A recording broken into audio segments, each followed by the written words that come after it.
Ninguém questionou quando disseram que foi acidente, mas ele sabia. O amigo não morreria daquele jeito. Dias depois, encontrou uma chave velha e um bilhete escondido com 2 palavras. No celeiro. O que parecia só desconfiança virou descoberta. E o que ele encontrou ali era grande o bastante para derrubar o homem mais poderoso da região. Tem coisa que a gente carrega no peito igual pedra no fundo de rio. Você não vê, mas sente o peso o tempo todo. Faz 4 meses que Tonho morreu, e eu ainda acordo às 4 da manhã esperando ouvir o barulho da caminhonete dele passando pela estrada de chão. Aquele motor batendo descompassado que ele nunca consertou porque dizia que era assim que sabia quando o carro estava trabalhando de verdade. Máquina que faz silêncio perfeito está escondendo alguma coisa, ele falava, e ria daquele jeito curto, sem abrir muito a boca. Eu ficava com raiva dessa frase. Agora ficaria feliz só de ouvi-la mais uma vez. Me chamo José Raimundo Moraes. Zé Raimundo, para quem me conhece. Tenho 53 anos, dentes cariados do lado esquerdo, uma cicatriz no antebraço direito de quando um zebu me acertou no curral em 98, e uma propriedade de 42 alqueires às margens do córrego Fundão, aqui no interior do Tocantins, entre o nada e o quase nada. Terra boa para quem sabe trabalhar, ruim para quem quer ficar parado esperando ela render sozinha.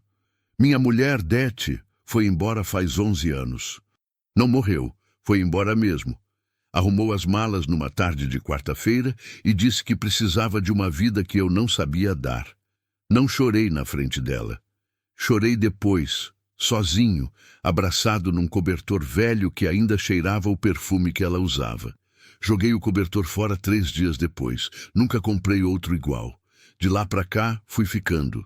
A terra ficou comigo. O trabalho ficou comigo. E o Tonho, Antônio Ferreira das Neves, mas todo mundo chamava de Tonho, ficou sendo a única pessoa que eu visitava com regularidade e que me visitava sem ser convidado.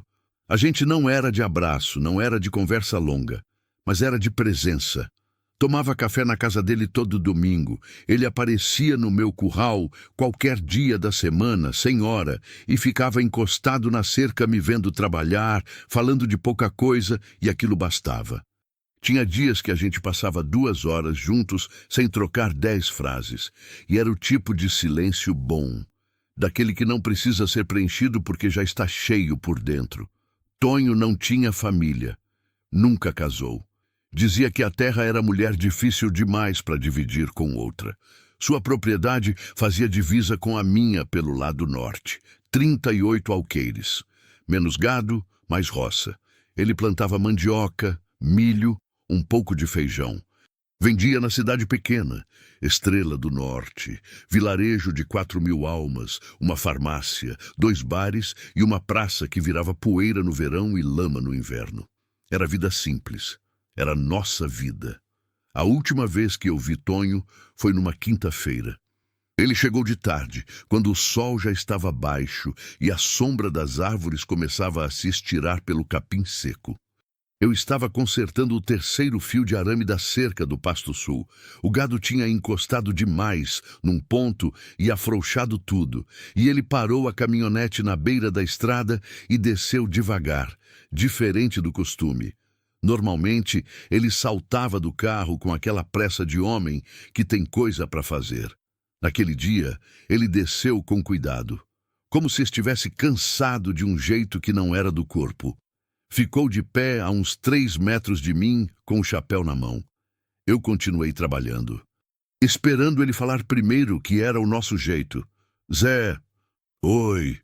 Pausa longa. O vento bateu no capim. Uma garça passou baixo lá atrás, em direção ao córrego. Você é homem de confiança. Não era pergunta, era afirmação. Mas o jeito que ele disse tinha um peso que me fez parar o que estava fazendo e olhar para ele. Ele estava com os olhos no chão.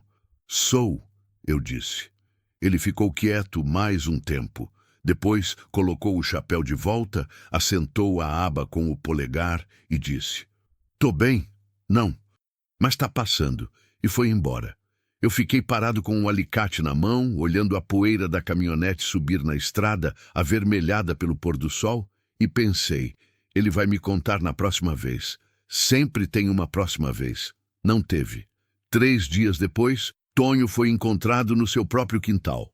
O coração, disseram, 56 anos, homem saudável que nunca tinha ficado nem resfriado, e o coração simplesmente parou.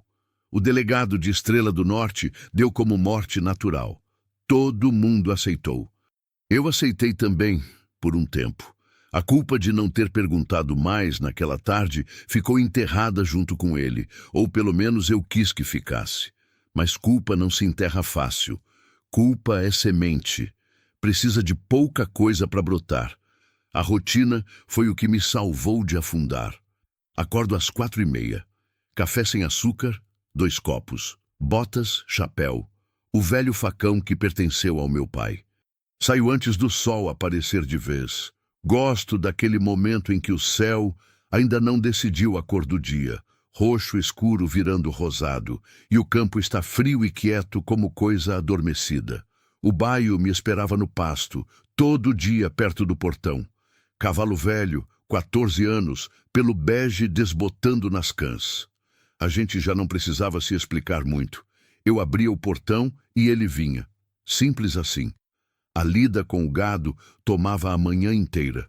Contagem, verificação das aguadas, observação das crias. Depois, a cerca sul ainda precisava de atenção em 2 pontos. Tinha formigueiro novo na divisa norte que eu ia ter que combater antes que virasse problema. A casa precisava de caiação no lado de fora. A calha estava entortada. A bomba d'água tinha começado a fazer barulho esquisito.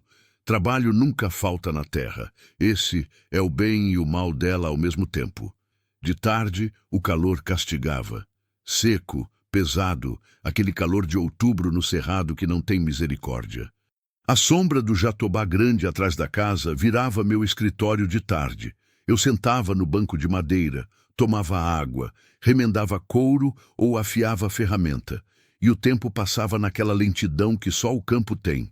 Inseto cantando, passarinho lá longe, o rangido da porta do galpão com o vento. À noite, eu jantava qualquer coisa, ouvia o rádio por uns 20 minutos e dormia, sem televisão. O sinal aqui nunca prestou e eu me acostumei com o silêncio. A cama era dura, o lençol estava poído nas bordas e o teto de madeira estaladava com o frio da madrugada feito madeira viva, lembrando que ainda existe. Era vida, era minha vida, e era vazia de um jeito que eu tinha aprendido a chamar de paz, porque chamar de solidão doía mais. Foi o Geraldo, vizinho do outro lado, que me avisou que a sobrinha de Tonho tinha aparecido para fazer o inventário. Mulher de cidade, de Palmas. Chegou num carro que não era feito para estrada de chão e passou 4 dias tentando entender o que o tio deixou. Não conhecia nada daqui. Não entendia de terra, não sabia o que era o quê. Me pediu ajuda através do Geraldo. Não tinha meu número, não me conhecia. Fui lá por respeito a Tonho, não por ela. Passei 2 dias ajudando a catalogar o que havia na propriedade. O gado remanescente, as ferramentas, os equipamentos. Ela anotava tudo num caderno com uma caneta de tampa cor-de-rosa e me fazia perguntas que mostravam que ela cresceu longe de tudo aquilo. Não havia julgamento da minha parte. Era outra vida. Era legítimo não saber. No 3º dia, ela me chamou para dentro da casa. Tem uma caixa aqui que eu não sei o que fazer. Parece pessoal. Talvez o senhor saiba. Era uma caixa de papelão, embaixo da cama, coberta por uma manta de retalhos que eu reconheci. Tonho tinha essa manta desde sempre. Dizia que era da mãe dele. Dentro da caixa, documentos de terra, algumas fotos antigas, um terço de plástico azul, uma faca de cabo de chifre que ele usava quando era mais novo e, no fundo, embaixo de tudo, um envelope pardo, fechado com fita adesiva amarelada de tanto tempo. Escrito no envelope, com a letra torta e grande de quem aprendeu a escrever tarde, Prozé. Minha mão tremeu. Não abri ali. peguei o envelope, agradeci a sobrinha e fui embora. Fui até o Jatobá, sentei no meu banco com o envelope no colo e fiquei olhando o pasto por uns 10 minutos. O baio estava parado lá longe, rabo batendo devagar, indiferente ao peso do que eu tinha nas mãos. Abri, dentro havia 2 coisas. Um bilhete, 3 linhas. A letra de Tonho, larga e trêmula. Zé. Se tá lendo isso, já sabe o que aconteceu. A chave é do cadeado do celeiro velho, atrás da parede do fundo, onde o chão afunda um pouco. Olha com cuidado, e não faz isso sozinho, não. E uma chave, pequena, de ferro escurecido, com uma marca no cabo que eu nunca tinha visto. Fiquei olhando aquela chave por um tempo que não sei dizer quanto foi. O sol estava descendo atrás das árvores. O céu tinha ficado laranja, depois vermelho, depois aquele roxo queimado que vem antes do escuro total. Os insetos tinham começado a cantar, aquele coral imenso e invisível que toma conta do campo toda noite, igual relógio que nunca para. Se tá lendo isso, já sabe o que aconteceu. Ele sabia. Sabia antes. E eu, naquela tarde de quinta-feira com o alicate na mão, tinha deixado ele ir embora sem perguntar o que precisava ser perguntado. A culpa que eu tinha tentado enterrar brotou ali, debaixo do Jatobá, no silêncio do fim de tarde. Brotou forte, com raiz, do jeito que culpa verdadeira sempre brota. Fechei a mão na chave até a borda do ferro marcar a palma. Não chorei. Mas fiz uma promessa. Não para Deus, não para o céu, mas para Tonho, que talvez ainda estivesse em algum lugar ouvindo o vento no capim do cerrado que ele tanto amou. Eu vou ver, eu disse em voz alta pro nada. Pode deixar que eu vou ver. O vento balançou o capim, e o silêncio respondeu do jeito que só o silêncio sabe responder. Ficou ainda mais pesado. Naquela noite, não consegui dormir. Fiquei deitado com os olhos abertos no teto de madeira, ouvindo a casa ranger, e pensei em todas as vezes que Tonho foi embora sem eu perguntar o que estava errado. Pensei no jeito que ele disse, tá passando naquela última tarde, como quem diz que o incêndio vai acabar sozinho, quando, na verdade, o fogo já tomou metade da casa. A chave estava em cima da mesa da cozinha. De madrugada, eu levantei, tomei água e fui até a janela olhar para o escuro do quintal. O celeiro velho ficava a uns 100 metros da casa, coberto de sombra, quieto como sempre. Mas naquela noite, pela primeira vez em 4 meses, ele pareceu diferente. Pareceu que estava esperando. Fui no dia seguinte, de manhã cedo, antes do sol subir de vez. Não porque eu tinha coragem. Fui porque sabia que se esperasse mais, o medo ia crescer até ocupar tudo, e aí eu não ia mais.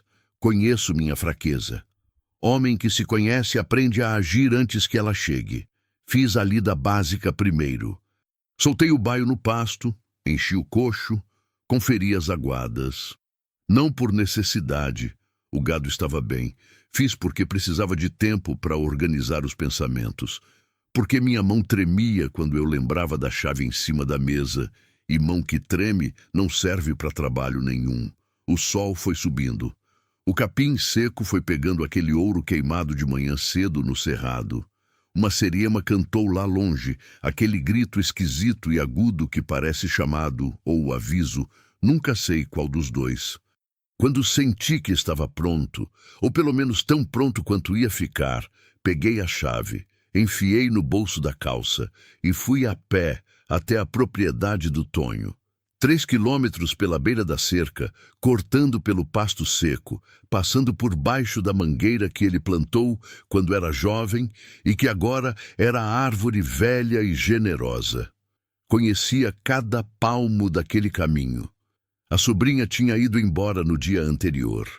A propriedade estava trancada, silenciosa, com aquele ar de coisa abandonada que uma casa pega muito rápido quando a pessoa que a habitava não está mais. Casa sente falta de gente. Isso eu sei. O celeiro velho ficava separado da casa principal uns 70 metros, encostado numa elevação suave do terreno. cercado por 3 gameleiras antigas que faziam sombra generosa. Era uma construção de madeira escurecida pelo tempo, telhado de zinco que o vento tinha entortado num canto, porta de 2 folhas fechada com cadeado de ferro. Eu conhecia aquele celeiro fazia 20 anos. Tinha entrado nele dezenas de vezes. Buscar ferramenta emprestada, guardar coisa quando chovia de repente, uma vez até dormi lá dentro quando uma chuva forte me pegou na propriedade do Tonho e não dava para ir embora. Nunca tinha visto nada fora do comum. Isso que me perturbava agora. Cheguei na porta. O cadeado estava enferrujado, com aquela ferrugem avermelhada de coisa que ficou tempo demais com chuva e sol. Mas quando enfiei a chave e dei a volta, ele abriu. Sem esforço, como se tivesse sido usado recentemente. Tonho cuidava das coisas que importavam. As 2 folhas da porta rangeram quando abri, um som longo, arranhado, como madeira gemendo, e o cheiro veio logo. Terra úmida, madeira velha, palha fermentando, cheiro de anos acumulados. Cheiro de coisa que não vê sol há muito tempo. Entrei. Por dentro, o celeiro era o de sempre.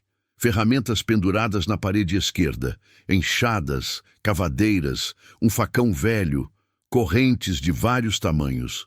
Na direita, sacos de ração empilhados até a metade, a maioria vazia, dobrados e amarrados. No centro, o piso de terra batida, firme, escura de tanto ser pisada, e ao fundo, a parede. Madeira de lei, escurecida como o resto, com uma bancada velha encostada. O tipo de bancada onde se apoia ferramenta para afiar, com marcas de uso por toda a superfície. Nada de especial, nada que eu nunca tivesse visto, mas o bilhete dizia, atrás da parede do fundo, onde o chão afunda um pouco. Fui até lá, agachei, passei a mão no chão de terra batida ao longo da base da parede. Ali, a uns 40 centímetros da bancada, o chão cedia ligeiramente sob os dedos. Não muito, você não perceberia pisando. Mas na mão, sentindo com atenção, a diferença estava lá. Terra um pouco mais solta, como se tivesse sido remexida e recompactada. Levantei e olhei a bancada. Olhei de novo, devagar, prestando atenção no que não era óbvio. No lado direito da bancada havia 2 pregos grandes enfiados na madeira onde normalmente se pendura coisa, mas esses 2 pregos não tinham nada pendurado. E a madeira ao redor deles estava desgastada de um jeito diferente, não pelo tempo, mas pelo toque, pelo uso repetido de mãos. Puxei o prego da direita para baixo como se fosse uma alavanca. Um clique seco. A bancada se soltou da parede. Não toda ela, só a parte central, que na verdade era uma porta disfarçada, uns 80 centímetros de largura, girando sobre dobradiças que eu não teria visto nunca porque estavam escondidas atrás da estrutura. Bem feito. Trabalho de homem que sabia o que estava fazendo e tinha tempo para fazer direito. Do outro lado, escuro. Fiquei parado por um instante, com a mão ainda na bancada, o coração batendo mais forte do que eu queria admitir. Não faz isso sozinho não, tinha escrito o Tonho. Pensei nessa frase. Depois pensei nele, no jeito que ele disse tá passando naquela última tarde. No chapéu na mão, os olhos no chão. Entrei. Era um quarto pequeno, uns 3 metros por 2, sem janela. Paredes de madeira igual ao resto do celeiro, mas aqui a madeira tinha sido reforçada por dentro, com pranchas novas encaixadas sobre as antigas. No teto, uma lanterna de LED presa com arame, ligada a uma bateria de moto que ficava no chão. Tonho tinha eletricidade aqui dentro. Alcancei a lanterna, tentei o interruptor, a luz acendeu. Fraca, amarelada, mas suficiente. E aí eu vi. Na parede da direita, uma prateleira de madeira comprida com caixas. Dentro das caixas, pastas, documentos. Pilhas deles, organizados com aquela meticulosidade que eu nunca associaria ao Tonho, que do lado de fora era homem simples, desordenado, de gavetas bagunçadas e mesa sempre coberta de coisa. Aqui dentro era outra pessoa. Peguei a primeira pasta, abri. Contratos de compra e venda de terra, dezenas deles. Nomes que eu reconhecia: Seu Benedito do Prata, família Aguiar do Riacho Seco, os irmãos Coutinho que tinham uma chácara lá pro lado de São Félix, gente da região. Pequenos proprietários como eu, como o Tonho. Li um contrato do começo ao fim, mesmo demorando, mesmo tendo que reler alguns trechos, porque a linguagem jurídica é feita para confundir quem não está acostumado. E foi confundindo, mas foi revelando também. Os contratos tinham uma estrutura parecida, terras compradas por valores muito abaixo do mercado. Em alguns casos, absurdamente abaixo. Uma propriedade de 20 alqueires vendida pelo preço de 5. Outra de 32 vendida por menos do que valiam as benfeitorias. E em todos eles, o comprador era sempre o mesmo. Uma empresa com nome diferente a cada vez. Agropecuária Estrela, Empreendimentos Norte, Tocantins Terra e Capital. Mas com o mesmo CNPJ raiz, o mesmo endereço de cartório em Estrela do Norte. Peguei outra pasta. Extratos bancários, empréstimos, financiamentos rurais que tinham sido aprovados rapidamente demais, com taxas que eu, mesmo sem entender muito de banco, sabia que não eram normais. Empréstimos que amarravam o devedor de um jeito que, quando a safra falhava ou o gado adoecia, a única saída era vender a terra. E quem comprava estava sempre esperando. Na terceira pasta, os mapas. Mapas de toda a região do Médio Tocantins. Propriedades marcadas com cores diferentes. Vermelho para as que já tinham sido adquiridas. Amarelo para as que estavam em processo. Azul para as que ainda eram independentes. A fazenda do Tonho estava marcada de amarelo. A minha também. Minha mão parou no mapa. Minha terra estava marcada de amarelo. Fiquei olhando aquele ponto azul desbotando para amarelo e alguma coisa dentro de mim foi ficando fria, devagar, como quando você bota a mão numa água que parece parada, mas está gelada por baixo. No fundo da prateleira, separada das demais, havia uma pasta diferente, menor, com uma tira de borracha segurando. Na capa, escrito à mão pelo próprio Tonho: Pessoal. Abri com cuidado.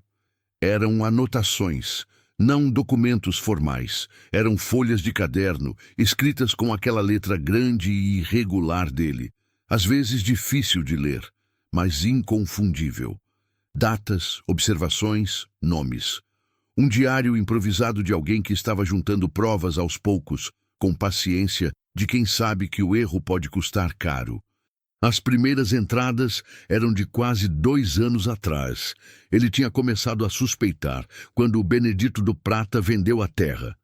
Tonho conhecia o Benedito. Sabia que aquele homem nunca venderia a propriedade da família por vontade própria. Tinha algo errado. Daí ele começou a prestar atenção, fazer perguntas, coletar. Li página por página.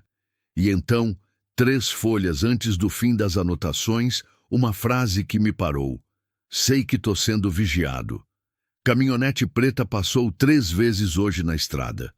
Parou uma vez em frente ao portão e ficou lá uns 10 minutos sem ninguém descer. Não tenho prova de nada, mas sei o que é. Virei a página. Falei com o Zé hoje.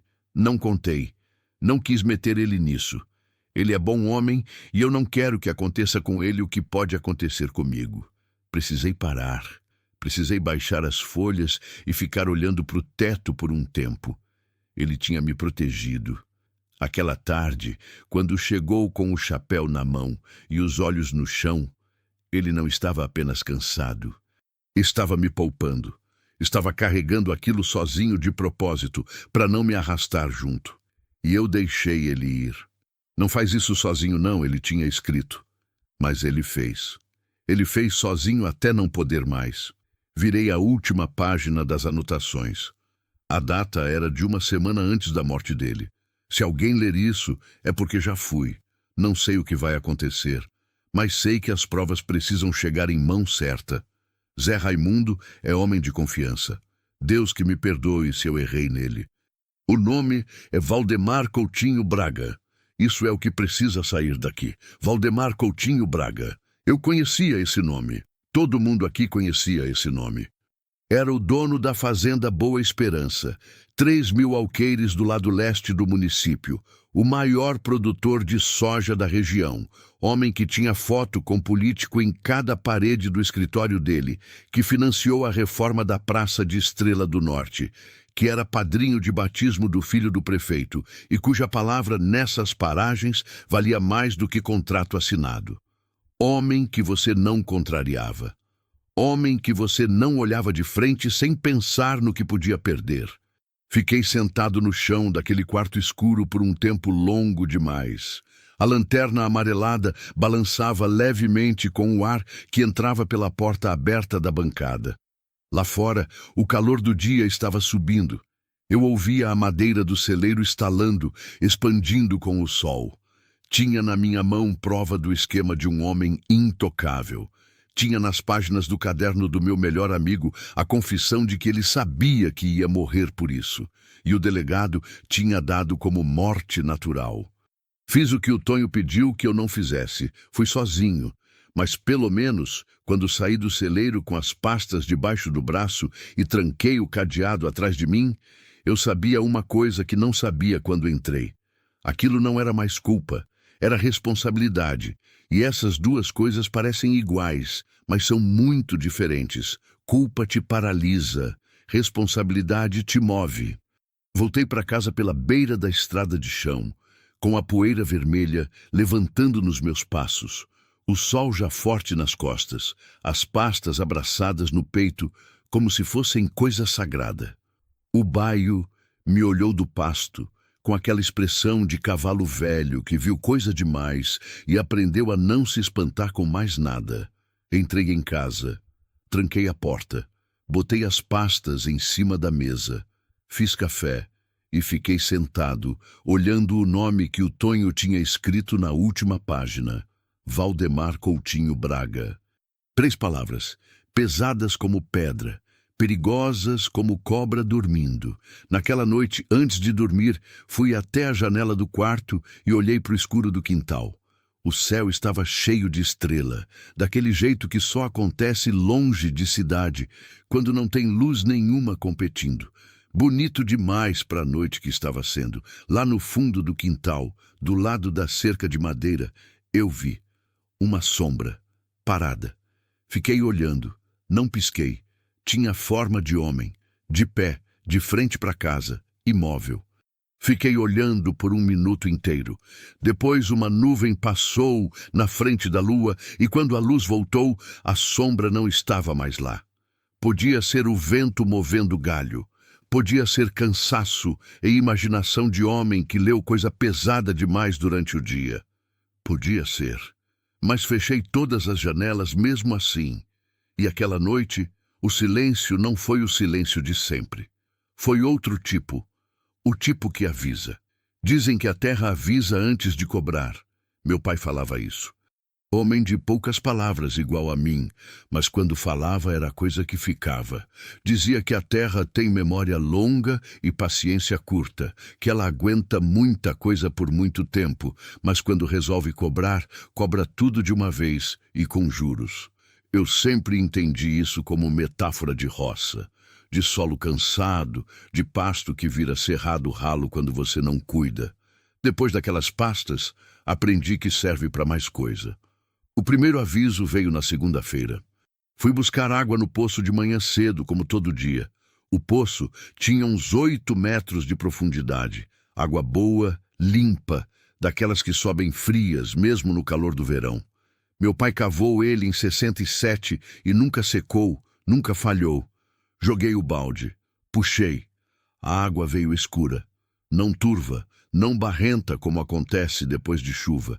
Escura de um jeito diferente, com um cheiro acre, químico, que grudou no nariz e desceu pelo fundo da garganta antes mesmo de eu beber. Não bebi. Fiquei olhando o balde por um tempo. Depois, joguei a água fora, lavei o balde 3 vezes, joguei de novo. Mesma coisa. Fui até o córrego fundão buscar água naquele dia. Fiz isso durante uma semana, sem contar para ninguém, enquanto observava o poço. Na quinta-feira, a água voltou clara.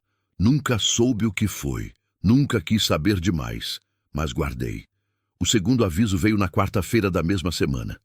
Fui vistoriar a cerca do Pasto Norte de manhã. Tinha visto um novilho perto da divisa que me preocupou. Achei que podia estar tentando passar.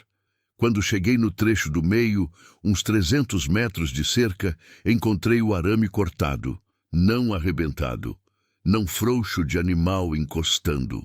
Cortado, com alicate, 2 fios do meio, no mesmo ponto, de um jeito limpo que não deixa dúvida. Quem corta arame de cerca sabe como faz. Dá uma volta antes de cortar para não deixar a ponta solta levantada, que machuca animal e denuncia logo. Esse estava cortado assim, com cuidado, com conhecimento. Levei 2 horas consertando, não chamei ninguém, mas fui para casa naquela tarde com o queixo apertado e os olhos em cada sombra da estrada. O terceiro aviso foi o que mais me afetou, mais do que o poço, mais do que a cerca. O baio sumiu. Numa manhã de sexta-feira, fui abrir o portão do pasto e ele não veio. Esperei. Chamei, percorri o pasto inteiro, que tinha uns 15 alqueires, 1h30 a pé, no calor da manhã, gritando o nome dele até a voz ficar rouca. Nada, o portão estava aberto, não arrombado, aberto. O cadeado estava fora do lugar, sem a corrente. Alguém tinha entrado, solto o cadeado, aberto o portão e deixado aberto. O baio podia estar em qualquer lugar. Passei o resto do dia procurando na região. Perguntei ao Geraldo, que morou o dia todo na sua propriedade e não viu nada. Perguntei ao rapaz, que vendia gás na estrada de chão, que passou de manhã cedo e não viu cavalo nenhum solto. De tarde, quase no escuro, encontrei o baio. Estava na beira da estrada velha que corta os fundos da fazenda do Valdemar, uns 2 quilômetros da minha propriedade. Parado, quieto, sem ferimento aparente. Me reconheceu quando me aproximei e veio devagar, com aquele trote cansado de velho. Mas na sela, que eu não tinha colocado, que ficava no galpão, havia uma tira de couro amarrada. Simples, comum, do tipo que se usa em qualquer fazenda da região. Mas amarrada. Não tinha se prendido sozinha. Alguém amarrou. Alguém que sabia onde eu guardava a sela. Alguém que entrou no meu galpão. Tirei a tira de couro, enfiei no bolso, levei o baio de volta. Naquela noite, não dormi. Fiquei sentado na cadeira da cozinha até as 3 da manhã, com o facão do meu pai em cima da mesa e as pastas do Tonho escondidas atrás do forro do teto, num espaço que eu tinha aberto com o cabo do machado no dia que trouxe tudo de lá. Estava com medo. Não vou mentir e dizer que não estava. Medo de verdade, aquele que aperta o estômago e sobe pela garganta, que faz a mão tremer e o pensamento rodar sem parar. Medo de homem que entende o tamanho do que está encarando e sabe que é pequeno demais. Mas medo não é o mesmo que fraqueza. Medo é aviso do corpo. O que você faz com ele é que define o que você é. O quarto aviso foi o único que veio com rosto. Era segunda-feira da semana seguinte. Tarde, quase boca da noite. Eu estava no curral fechando os últimos bezerros quando ouvi o som de motor. Levantei a cabeça, uma caminhonete preta, vidro fumê. Parou na beira da estrada do lado de fora do meu portão e ficou lá com o motor ligado. Eu continuei o que estava fazendo. Devagar, sem olhar de frente, mas olhei pelo canto do olho. Ficou uns 5 minutos. Depois foi embora devagar, levantando aquela poeira vermelha de fim de tarde que fica suspensa no ar por tempo demais, como se não quisesse desaparecer. Reconheci a caminhonete. Era da fazenda Boa Esperança.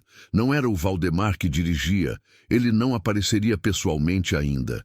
Mas era recado dele. Era ele dizendo: eu sei que você sabe e eu sei onde você está. Fui para dentro de casa com as mãos frias dentro das luvas de couro. E foi aí que eu pensei em ir embora. Não vou esconder. Fiquei 3 dias pensando em vender tudo. 3 dias em que acordei de manhã, olhei para o teto e pensei: você tem 53 anos, não tem família, não tem ninguém esperando por você. O Tonho está morto. As provas estão escondidas. Você pode pegar o que conseguir pela terra, ir para a cidade de Palmas, alugar um quartinho e trabalhar de vigia, de caseiro, de qualquer coisa que não te coloque no caminho de homem poderoso demais. Você pode viver. Cheguei a ligar para o corretor de Estrela do Norte. O Osmar, gordo, de bigode, que vendia terra nessa região havia 20 anos. Liguei e disse que queria uma avaliação. Ele veio no dia seguinte, feliz demais, com uma pasta de documentos e um sorriso de quem já estava calculando a comissão. Ficamos 2 horas conversando. Ele avaliou, propôs preço e então, quase sem querer, ele disse uma coisa: o senhor está com boa cabeça, seu Zé. Seu Valdemar já me perguntou umas 2 vezes se o senhor tinha interesse em vender. Boa oportunidade, hein? Ele paga na hora. Fiquei quieto. Ele perguntou quando? Eu disse: mês passado. E antes também. Tem interesse antigo esse homem. Mês passado. Antes do Tonho morrer. Antes. Agradeci o Osmar. Disse que ia pensar, mandei ele embora. Fui até o quintal. Sentei no banco debaixo do jatobá. O sol estava se pondo, aquele sol largo e vermelho de fim de tarde no cerrado que não tem pressa, que demora a desaparecer como se soubesse que o escuro que vem depois é pesado. Pensei no Tonho. Ele escolheu continuar mesmo assim. Homem que sabia que estava em perigo, que sabia que podia não sair vivo. E que, mesmo assim, continuou juntando prova, organizando pasta, escrevendo anotação. Por quê? Não por ele. Ele não ia ver o resultado. Sabia que não ia. Fez isso por todos os outros. Pelo Benedito do Prata, pelos irmãos Coutinho, por todos os nomes naqueles contratos, pelas famílias que perderam terra, que assinaram papel que não entenderam, que pagaram dívida que não deviam, e por mim. Pelo Zé Raimundo que estava com a terra marcada de amarelo no mapa e que não sabia. Ficou quieto para me proteger. E quando não teve mais como ficar quieto, deixou uma chave. Levantei do banco. Entrei em casa. Liguei de volta para o Osmar e disse que tinha mudado de ideia. Ele reclamou, mas educado, e desligou. Fui até o forro do teto. Tirei as pastas, botei em cima da mesa, abri o caderno do Tonho na última página. Deus que me perdoe se eu errei nele. Não errou, Tonho, não errou. Decidi que precisava de aliado. O Tonho tinha pedido isso. Não faz isso sozinho. E eu tinha desobedecido uma vez. Não ia desobedecer de novo. O problema era confiar. Nessa região, confiar é risco. E quanto mais poderoso é o inimigo, mais espalhado está o braço dele. Em conversas de bar, em favores antigos, em gente que deve alguma coisa a alguém que deve alguma coisa a ele. Valdemar Coutinho Braga tinha 40 anos construindo dívidas de gratidão por essa região. Gratidão que se cobrava em silêncio, em olhar para o outro lado, em não perguntar o que não devia ser perguntado. Fiquei 2 dias listando mentalmente quem eu poderia procurar. E o nome que ficou foi de Lourdes.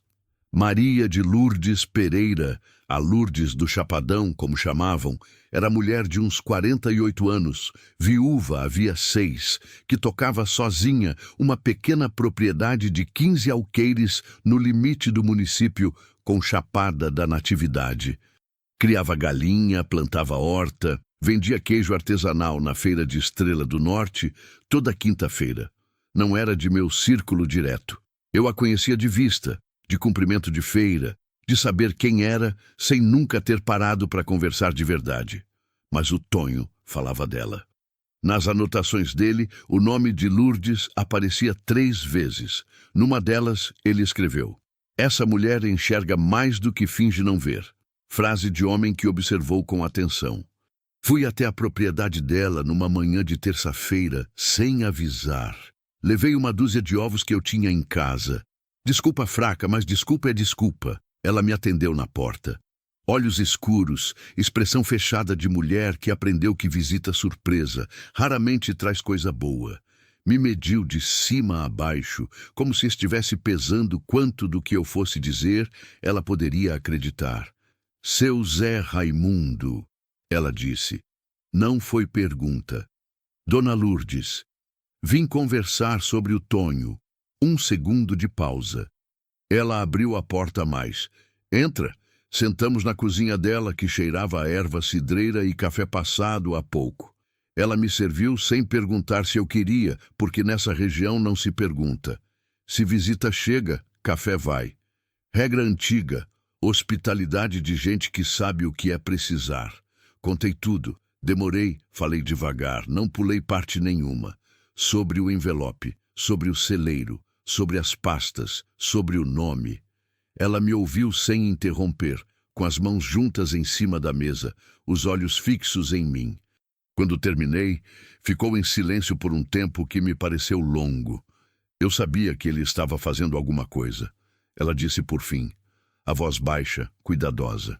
Ele me perguntou coisas, uns 8 meses atrás, sobre a venda da terra do finado Benedito, se eu sabia como tinha sido. Eu sabia parte, e não contou para ninguém. Ela me olhou com paciência de quem explica coisa óbvia. Contar para quem, seu Zé? Pro delegado que é compadre do administrador da fazenda do Valdemar? Pro vereador que ganhou caminhonete nova no ano da eleição? Fiquei quieto. Ela tinha razão. Tem mais coisa que precisa saber. Ela disse, devagar. O Benedito do Prata não vendeu a terra por querer. Ele me contou 3 semanas antes de assinar. O banco tinha negado o refinanciamento dele sem explicação. Empréstimo que tinha sido aprovado voltou negado, sem carta, sem justificativa, do nada. E aí apareceu pessoa da fazenda do Valdemar oferecendo comprar e o Benedito estava sem saída. Banco que nega sem explicação, eu disse, e a frieza que senti nas costas não era do vento. E cartório que registra a escritura em 48 horas, quando normalmente leva semanas. Ela completou com aquela voz tranquila de quem já pensou nisso muitas vezes. Sistema, seu Zé, não é um homem, é um sistema inteiro. Olhei para as minhas mãos em cima da mesa. Você me ajuda? Eu disse. Ela não hesitou. Já estou ajudando. Foi Lourdes que sugeriu falarmos com o seu Argemiro. José Argemiro Teixeira, 81 anos, que morava numa casinha de adobe a 2 quilômetros dela, na beira de um riacho que secava todo ano, e ele nunca deixou de chamar de Ribeirão Grande por teimosia afetiva. Tinha morado essa região a vida toda, filho de quem tinha chegado antes de ter estrada, antes de ter município, quando aqui era só cerrado e silêncio. Memória viva, chamavam. E memória viva é o que mais incomoda os poderosos, porque não se compra e não se queima. Fomos na tarde do mesmo dia. Ele estava do lado de fora da casinha, sentado num banco de pedra, remendando uma sandália com linha encerada. Levantou a cabeça quando chegamos, nos olhou por cima dos óculos de leitura com as hastes consertadas com esparadrapo. Lourdes, ele disse. Depois me olhou. Você é filho do Moraes do Fundão. Sou. Parece com ele. Senta. Contamos para ele o essencial. Ele ouviu calado, a sandália abandonada no colo. Quando terminamos, ele ficou em silêncio por um tempo muito longo. Depois disse, devagar, isso não é a primeira vez. Olhamos para ele. O pai do Valdemar fez coisa parecida nos anos 70. Diferente, mas parecida. Naquela época não tinha banco no meio. Era grilagem mesmo, de papel falsificado e homem armado. 3 famílias sumiram dessa região em 74. Sumiram, entendeu? Foram embora ou foram embora. Nunca ficou claro qual dos dois. O silêncio depois dessa frase pesou diferente. Tem uma coisa que o Tonho não sabia. Ele continuou, baixando a voz como se as árvores pudessem ouvir. Antes de morrer, o Zé Mário, que era quem tinha antes o celeiro onde o Tonho morava, o antigo dono, me disse que aquela terra tinha documentação dobrada, escritura registrada em 2 cartórios diferentes, um aqui e um em Paraíso do Tocantins. Se isso ainda está nos arquivos, é prova de fraude que vai antes do Valdemar. É herança de crime. Lourdes olhou para mim. Eu olhei para ela. Documentação dobrada. Cartório de Paraíso. Aquilo não estava nas pastas do Tonho. Aquilo era a fundação de tudo. Voltei para casa no fim da tarde, com a cabeça cheia e os olhos em cada canto da estrada de chão. Estava a uns 500 metros do meu portão, quando ouvi o motor. 2 carros. Vinham de direções opostas na estrada estreita. Devagar, aquela lentidão proposital que não é de quem tem pressa, mas de quem quer ser visto. Um pela frente. Outro pelo fundo no espelho retrovisor do meu caminhão velho. Me fecharam. Parei o caminhão. Motor ligado. O carro da frente parou a uns 10 metros de mim. O de trás, uns 5. Portas não abriram. Janelas escuras. O coração disparou. Não vou mentir. Disparou feio, daquele jeito que você sente nos ouvidos, que a boca fica seca e a mão na chave de ignição não tem mais firmeza. Ficamos assim, parados, em silêncio. 1 minuto. 2. Pensei em sair do carro. Pensei em recuar com o caminhão e tentar sair pela lateral. Pensei em muita coisa. Não fiz nada disso. Fiquei parado, olhando para o para-brisa, com as mãos no volante, respirando fundo pelo nariz, devagar. Se eles quisessem me machucar, tinham feito antes. Isso é aviso. Aviso tem limite. Aviso é de quem ainda tem medo de consequência. 5 minutos depois, o carro da frente deu ré devagar e abriu passagem. O de trás ficou parado. Fui embora. Devagar, do meu jeito, sem acelerar, sem mostrar pressa. Só quando dobrei no portão da minha fazenda e fechei o cadeado atrás de mim, é que deixei as mãos tremer. Deixei muito. Ficaram tremendo por um bom tempo, e eu deixei, porque segurar tremor é trabalho que cansa mais do que admitir que está com medo. Naquela noite, tomei uma decisão. Ia parar de ser reativo, ia parar de esperar o próximo aviso, ia começar a mover os meus próprios pedaços no tabuleiro.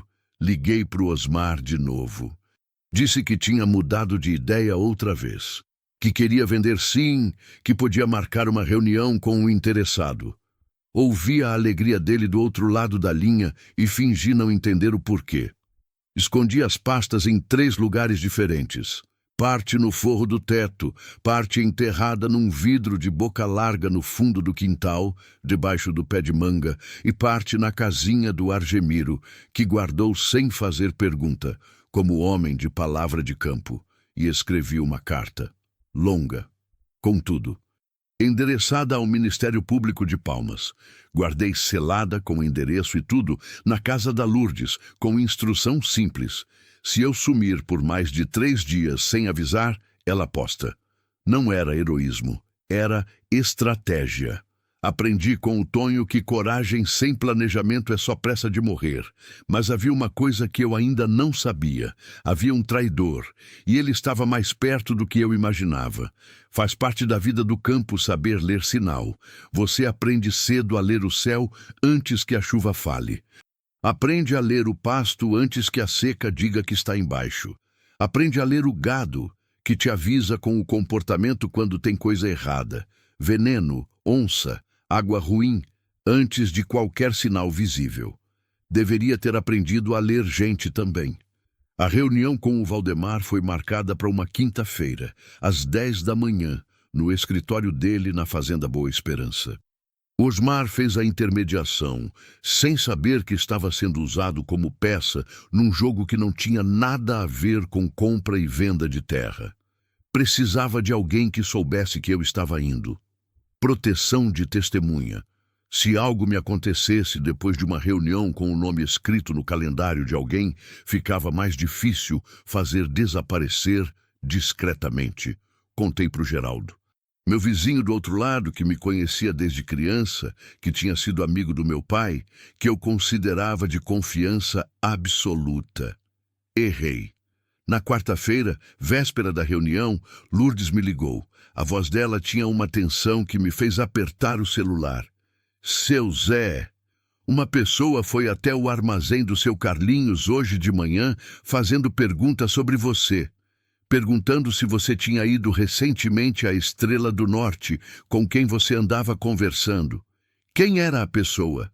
Um dos capatazes do Valdemar. O Vando, aquele de cabelo raspado que todo mundo conhece, o Vando. Eu conhecia. Homem de mão pesada, olho frio, que aparecia nos lugares onde o Valdemar queria que alguém lembrasse que ele existia. E quem foi que levou ele até o Carlinhos? Eu perguntei, já sentindo o estômago virar. Silêncio de um segundo. Dizem que veio de indicação do Geraldo. Fiquei parado com o celular no ouvido por um tempo. O Geraldo, homem que eu conhecia desde criança, amigo do meu pai, que foi no enterro do Tonho e ficou do meu lado enquanto a terra fechava sobre o caixão, que aceitou um cafezinho na minha cozinha 2 semanas atrás, enquanto eu contava que tinha ido à propriedade do Tonho ajudar a sobrinha. Quanto eu tinha contado sem perceber. Quanto ele tinha ouvido com aqueles olhos de amigo e repassado depois. Seu Zé, disse Lourdes, devagar, você vai à reunião mesmo assim? Respirei fundo. Vou, mas mudo o plano. Na manhã de quinta-feira acordei às 4. Antes de qualquer coisa, fui até o fundo do quintal, escavei embaixo do pé de manga e tirei o vidro com os documentos. Separei as cópias mais importantes. Os contratos com o CNPJ Raiz, o mapa com as propriedades marcadas, as anotações do Tonho com o nome do Valdemar na última página. Coloquei numa mochila velha. Deixei os originais com a Lourdes. Fiz o caminho para a fazenda Boa Esperança, pelo lado mais longo, passando por Chapada da Natividade, evitando a estrada principal. 2 horas a mais de viagem. Cheguei 10 minutos antes do horário. A sede da fazenda Boa Esperança era o tipo de construção que quer dizer alguma coisa sobre quem a mandou fazer. Grande demais para o necessário. Varanda longa, pilares de concreto pintados de branco, jardim irrigado, num cerrado que secava em julho, água desperdiçada como demonstração de que podia desperdiçar. Caminhonetes novas alinhadas do lado de fora, pelo menos 6. Fui recebido por um funcionário, levado ao escritório. Valdemar Coutinho Braga estava atrás de uma mesa de madeira escura, grande, com papéis organizados e um computador que provavelmente nunca foi usado de verdade. 60 e poucos anos, cabelo branco bem cortado, camisa social aberta no colarinho. Gordo do tipo de gordo que tem saúde, não de doença, de fartura. Mãos grandes e cuidadas, com uma aliança grossa no dedo, olhos claros, frios, daqueles que te medem antes de qualquer palavra. Ele se levantou, me estendeu a mão com um sorriso que não chegava nos olhos. Seu Zé Raimundo, ouvi muito falar. Apertei a mão, firme, não deixei tremer. Seu Valdemar, sentamos. Ele mandou trazer café. O silêncio foi curto. Ele não era do tipo que deixa silêncio existir. Ouvi dizer que o senhor está pensando em vender. Boa decisão. Essa região está mudando e para quem toca sozinho fica difícil. Estou avaliando, eu disse. Posso fazer uma proposta boa, acima do mercado até. Gosto de terminar negócio bem feito. Ele falava com aquela cadência tranquila de quem está acostumado a não ser contrariado. Cada frase uma afirmação. Cada pausa calculada. Quanto tempo o senhor precisa para decidir? Ele perguntou. Uns dias, eu disse. Ele inclinou a cabeça levemente. Sorriu de novo, aquele mesmo sorriso curto. Claro, mas o senhor sabe como é, né? Terra parada esperando briga. Melhor resolver logo, sem complicação. Para todo mundo, sem complicação.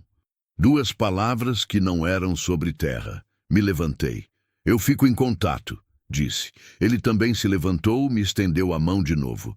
Com certeza. E então, na hora do aperto de mão, com o sorriso ainda no rosto, disse baixinho só para mim: "E fica esperto na estrada, seu Zé. Tem muita coisa abandonada nesse cerrado. Buraco que a gente nem vê." Soltei a mão dele, olhei direto nos olhos claros e frios, não abaixei a cabeça. "Agradeço o cuidado", eu disse, e fui embora. Saí da fazenda com a respiração controlada e as pernas pesadas daquele peso que não é cansaço físico. O sol batia duro no asfalto da entrada da fazenda, aquele calor seco de cerrado que não perdoa. Entrei no caminhão. Sentei por um momento, sem ligar o motor. Fica esperto na estrada, ameaça nua, sem disfarce. Porque ele sabia que eu não tinha para quem denunciar aqui perto. Porque ele sabia que era só palavra contra palavra. Porque ele estava acostumado a ser intocável, e isso tinha virado parte do jeito que ele respirava. Liguei o motor, mas antes de sair, tirei o celular e mandei mensagem para Lourdes.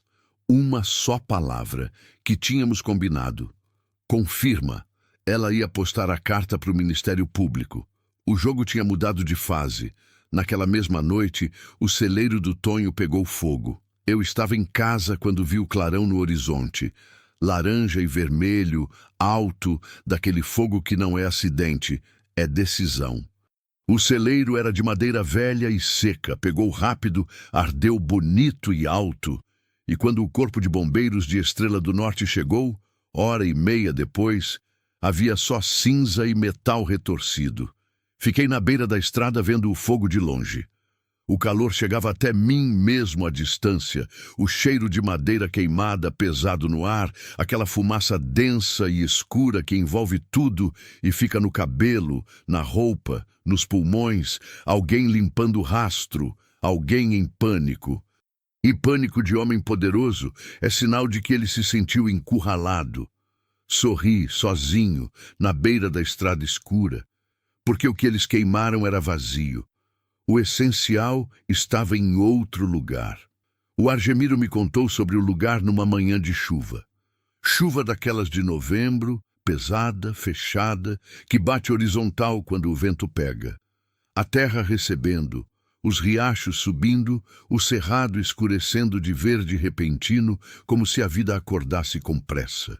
Chuva que lava e cobre ao mesmo tempo, que apaga rastro velho e abre chão novo. Sentamos na varanda da casinha dele, ouvindo o som da chuva no telhado de zinco. Um barulho constante, vivo, que enche o ar de um jeito que te faz sentir dentro de alguma coisa. "Tem uma capelinha", ele disse sem eu ter perguntado, como se já soubesse que era a hora. "Fundos do Cerrado, na beira do Ribeirão Grande antes dele secar. Construída em 40 e tantos pelo pessoal que abriu essa região. Abandonada faz 30 anos. Ninguém vai mais lá. Tonho conhecia. Eu levei ele uma vez, uns 2 anos atrás. Ele ficou lá um bom tempo, olhando, sem falar nada. Argemiro parou, tomou um gole de café. Depois me perguntou se alguém do Valdemar ia naquele lugar. Eu disse que não, que nem o Valdemar mesmo sabia que existia. Ele comprou a terra de herdeiro que morava em Goiânia e nunca pisou aqui. Olhei para a chuva. "É lá", eu disse. Não era pergunta. Fui no dia seguinte, de manhã cedo, com o baio. A trilha que o Argemiro me descreveu sumia depois de uns 500 metros de cerrado fechado, mas o baio foi como se conhecesse o caminho. Aquela inteligência de animal velho que lê o terreno onde homem só vê mato. Passamos por carrapicho, por vereda úmida, por uma baixada onde a terra estava encharcada da chuva de véspera e os pés do cavalo afundavam com um som mole a cada passo. Depois de 40 minutos, o cerrado abriu. E lá estava. A capelinha era pequena, minúscula, paredes de adobe caiadas de branco que o tempo tinha descascado em placas, deixando aparecer o barro escuro por baixo, como cicatriz. Telhado de telha colonial, com musgo crescendo entre as telhas, verde e teimoso. Uma cruz de madeira no cume, torta mas ainda de pé, como alguém que não cai mesmo cansado. A porta de madeira estava entornada, não trancada. O tempo tinha inclinado as dobradiças. Desci do baio, amarrei ele num galho, fui até a porta. Empurrei. Por dentro, o cheiro era de terra úmida, de vela velha, de madeira que apodreceu e parou num cheiro específico, quase doce.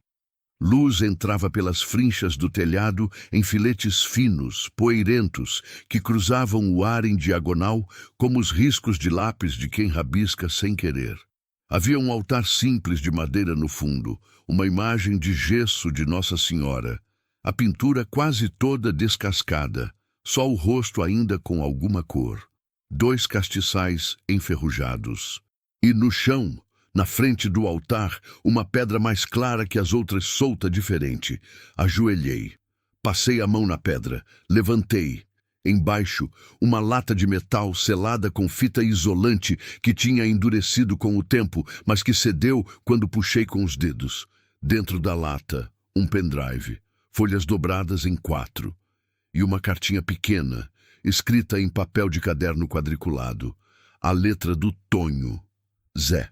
Se chegou até aqui, fez tudo certo. O pendrive tem gravações de voz, 3 conversas com o administrador do banco, onde ele fala abertamente sobre negar crédito por ordem. Também tem foto dos contratos com assinatura falsificada do tabelião. E o registro paralelo de paraíso do Tocantins, que o Argemiro sabe o que é. Com isso, qualquer promotor honesto abre processo. E promotor honesto existe. Só não mora aqui perto. Vai em Palmas. Tem uma mulher lá, doutora Simone Barbosa, que já investigou coisa de terra antes. O nome dela, você acha? Não tem medo não, Zé. Você sempre foi mais corajoso do que achava. Seu amigo de sempre, Tonho. Fiquei ajoelhado no chão de terra daquela capelinha por um tempo que não soube medir.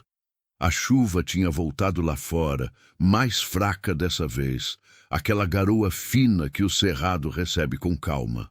O som dela no telhado de telha colonial era diferente da chuva forte. Era suave, contínuo, como respiração. Olhei para a imagem de Nossa Senhora no altar. O rosto descascado, mas inteiro. Olhos de gesso que não olham para lugar nenhum e ao mesmo tempo parecem olhar para tudo. Pensei na Dete, pensei na minha mãe, pensei no meu pai e no poço que ele cavou. Pensei no Tonho que chegou numa quinta-feira de tarde com chapéu na mão e olhos no chão, carregando tudo sozinho para me poupar e que mesmo assim me deixou caminho. Pensei em vida, no que é viver uma vida inteira num lugar e deixar alguma coisa que vale depois que você vai. O Tonho não tinha filho, não tinha família, mas tinha deixado aquilo. Tinha plantado aquela semente com a própria mão, sabendo que não ia colher. Isso é tipo de coragem que não tem nome fácil.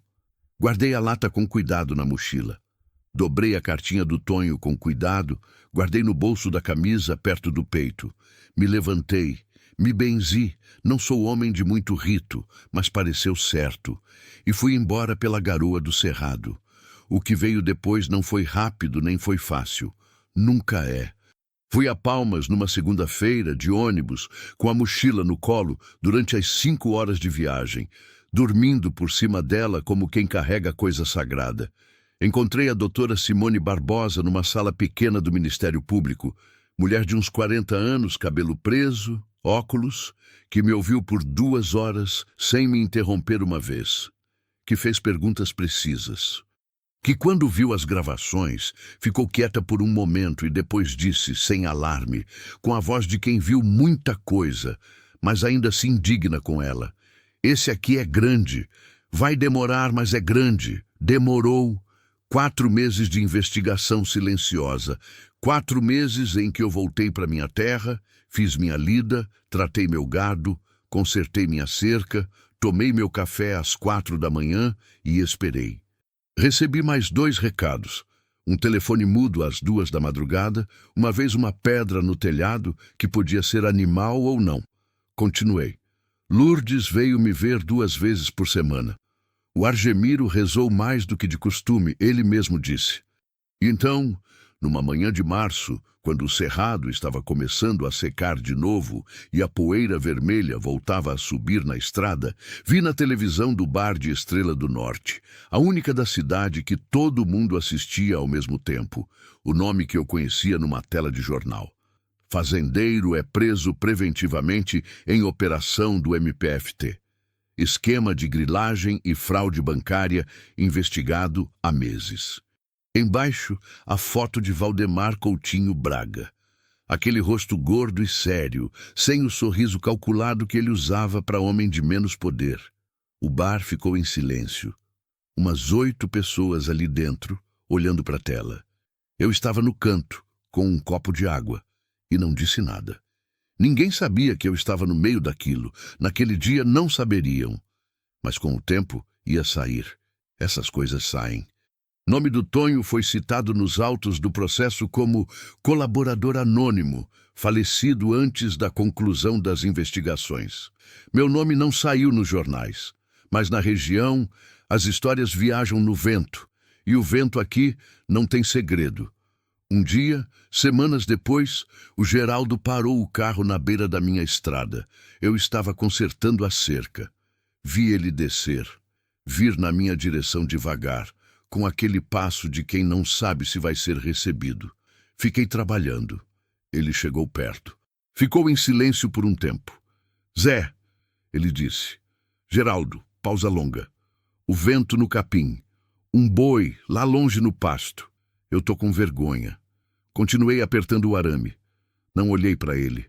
Ele me devia um favor antigo, da época do pai dele. Eu achei que era só uma pergunta inofensiva que não ia. Ele parou. A voz embargou. Eu não sabia que ia chegar nessa altura. Juro que não sabia. Fiquei quieto por um tempo. Depois abaixei o alicate, me levantei, olhei para ele de frente pela primeira vez. Era homem velho, olhos molhados de vergonha verdadeira, não de quem está pedindo favor, de quem está pedindo perdão, que é coisa diferente e mais difícil. Eu sei que você não sabe o peso do que fez. Eu disse, devagar. E eu não tenho como te dar isso de volta limpo. O que foi feito, foi feito. Ele assentiu. Não discutiu. Mas, eu continuei, meu pai dizia que homem que reconhece erro tem mais valor do que homem que nunca erra. Porque ninguém nunca erra de verdade. Ficamos em silêncio. Vai embora, Geraldo. Cuida da sua terra. Ele foi. Não sei se aquilo foi perdão. Não sei se tenho essa palavra em mim ainda, do tamanho que precisava. Mas sei que segurar raiva é trabalho mais pesado do que cargo que me cabe carregar. Nunca vendi a terra, nunca vou vender. Às vezes acordo às 4 da manhã e fico em silêncio na cozinha, esperando um motor que não vai mais passar na estrada. A falta do Tonho não diminuiu. Acho que não diminui nunca esse tipo de falta. Você só aprende a carregar diferente, como colocando a carga mais perto do centro do corpo para não desequilibrar. Cuido do baio. Conserto a cerca. Boto o gado para pasto. Tomo café sem açúcar. Mas tem uma coisa que mudou. Quando chega alguém nessa região que está sendo pressionado a vender, que recebeu aviso, que não entende um contrato, que sente que algo está errado, mas não sabe o quê, às vezes, esse alguém aparece na minha porteira. Não sei como o nome chega até eles, mas chega, e eu recebo.